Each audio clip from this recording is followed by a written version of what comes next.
रात का गहरा सन्नाटा, चारों ओर फैली राख और धुएं की गंध हवा को भारी बना रही थी।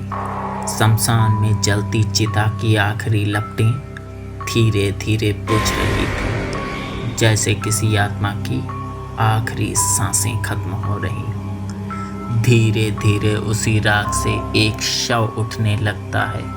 उसका शरीर जला हुआ, कपड़े फटे हुए और त्वचा पर राख की परतें चिपकी हुई हैं। उसकी आंखें अभी बंद हैं, लेकिन कदम स्थिर और भारी।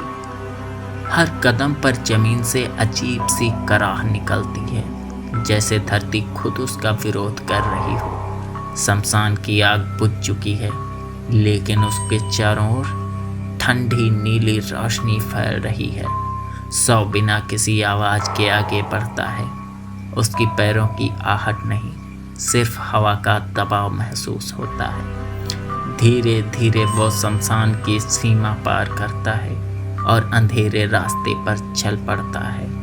रास्ते में खड़े पेड़ उसकी परछाई को निगलते हुए लगते हैं। कुत्ते भौंकते हैं, लेकिन तुरंत चुप हो जाते हैं, जैसे किसी अदृश्य डर ने उनकी आवाज़ छीन ली हो।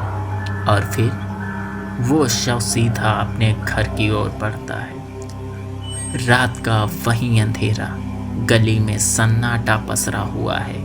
कभी कभी हवा का झोंका आता और कभी पुराने पेड़ों की डालियां चरमराती हैं। दूर कहीं कुत्ते भौंकते हैं, लेकिन जैसे वो शव गली में कदम रखता है, सब अचानक चुप हो जाते हैं। धीरे धीरे वो शव अपने घर के दरवाजे तक पहुंचता है। दरवाजे पर लगी घंटी बिना किसी के छुए अपने आप हिलने लगती है। अंदर बैठे परिवार को अचानक दस्तक सुनाई देती है, धीमी, भारी और ठंडी। पिता चौंक कर उठते हैं। माँ डरते डरते दरवाजे की ओर बढ़ती है। बच्चे एक दूसरे का हाथ कसकर पकड़ लेते हैं। दरवाजा खुलता है और सामने वही शव खड़ा है। उसकी आंखें अब भी बंद हैं, लेकिन चेहरे पर अजीब सी शांति है, जैसे वो सच में घर लौट आया हो। माँ की आंखों से आंसू बहने लगते हैं। वो सोचती है उसका बेटा वापस आ गया।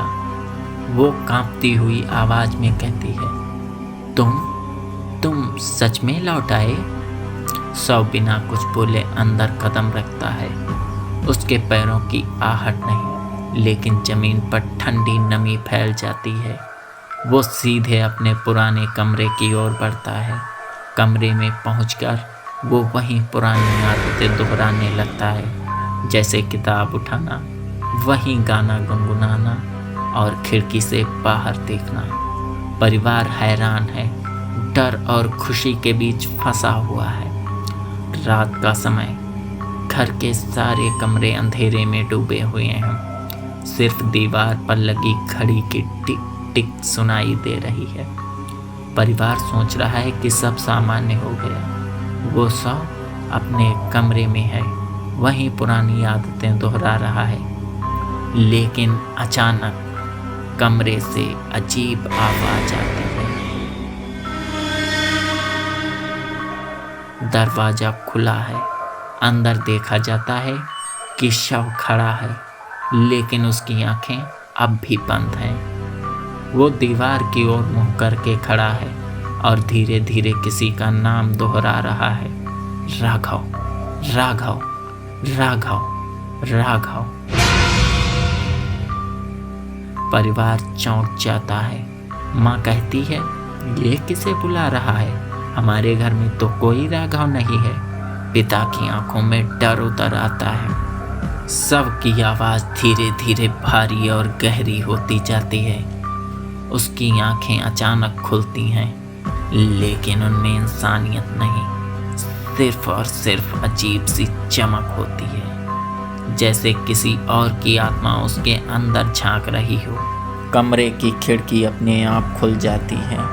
ठंडी हवा का झोंका अंदर आता है और सारे कागज उड़ने लगते हैं।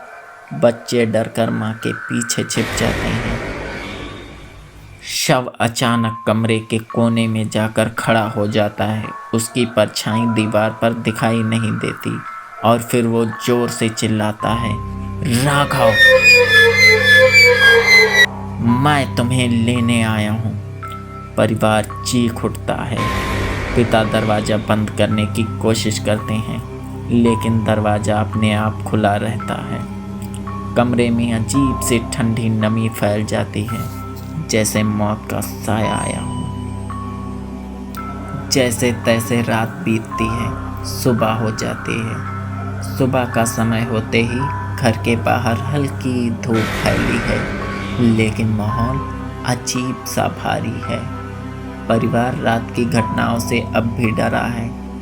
दरवाजे पर अचानक पड़ोसी आते हैं। उनके चेहरों पर डर और हैरानी साफ झलक रही थी। एक बुजुर्ग पड़ोसी धीमी आवाज़ में कहता है, कल रात हम शमशान गए थे और वहाँ तुम्हारे बेटे का शव अब भी पड़ा है। परिवार सन्न रह जाता है। माँ की आंखों से आंसू बहने लगते हैं। तो फिर जो हमारे घर में है वो कौन है? पड़ोसी फुसफुसाते हैं। हमने देखा कि चिता की राख में कोई परछाई उठी थी। वो इंसान नहीं था, वो कुछ और था। उनकी आवाज़ कांप रही है, जैसे वे खुद उस डर को महसूस कर रहे हों। घर के अंदर अचानक ठंडी हवा का झोंका आता है। खिड़की अपने आप खुल जाती है। परिवार को लगता है कि कोई अदृश्य शक्ति उनके घर में घूम रही है।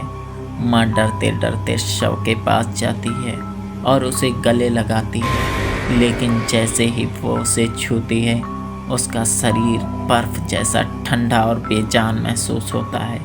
माँ चीख उठती है, ये हमारा बेटा नहीं है, ये और ही कोई है। माँ की आवाज़ में डर साफ झलक रहा था। बच्चे डरकर कमरे में भाग जाते हैं। पिता गुस्से और डर के बीच खड़े हैं, लेकिन उनके हाथ कांप रहे हैं।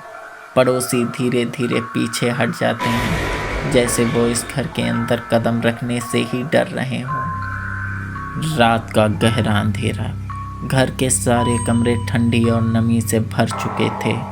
दीवारों पर टंगी तस्वीरें अपने आप गिरने लगती हैं, जैसे कोई अदृश्य शक्ति हाथ से उन्हें धक्का दे रही हो।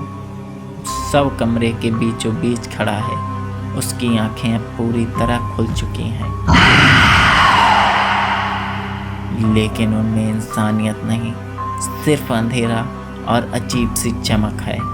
वो धीरे धीरे अपने होंठ हिलाता है और फिर से वही नाम दोहराता है, राघव, राघव, राघव, राघव। परिवार डर से कांप रहा है। माँ रोते हुए कहती है, ये मेरा बेटा नहीं है, ये कोई और ही है। पिता दरवाज़ा बंद करने की कोशिश करते हैं, लेकिन दरवाज़ा बंद नहीं होता है, जैसे घर खुद उस आत्मा को अंदर आने दे रहा हो। अचानक सौ जोर से चिल्लाता है, राघव, मैं तुम्हें लेने आया हूँ। उसकी आवाज़ इतनी भारी और गहरी थी कि दीवारें कांपने लगती हैं। खिड़की से बाहर देखते ही पड़ोस का पूरा माहौल बदल चुका है। पेड़ झुक गए हैं, हवा तेज हो गई है और दूर कहीं किसी के रोने की आवाज़ सुनाई देती है। बच्चे चीखते हुए माँ के पीछे छिप जाते हैं। माँ की आंखों में डर और सवाल दोनों हैं। ये कौन है और ये राघव कौन है? अब उसकी आंखें और ज़्यादा डरावनी हो चुकी हैं। उन आंखों में सिर्फ अंधेरा है और उसी अंधेरे में एक परछाई निकलती है जो दीवार पर फैल जाती है। परछाई धीरे धीरे आकार लेती है, जैसे कोई दूसरा इंसान वहाँ मौजूद हो, और फिर वो परछाई फुसफुसाती है, ये तो बस शुरुआत है।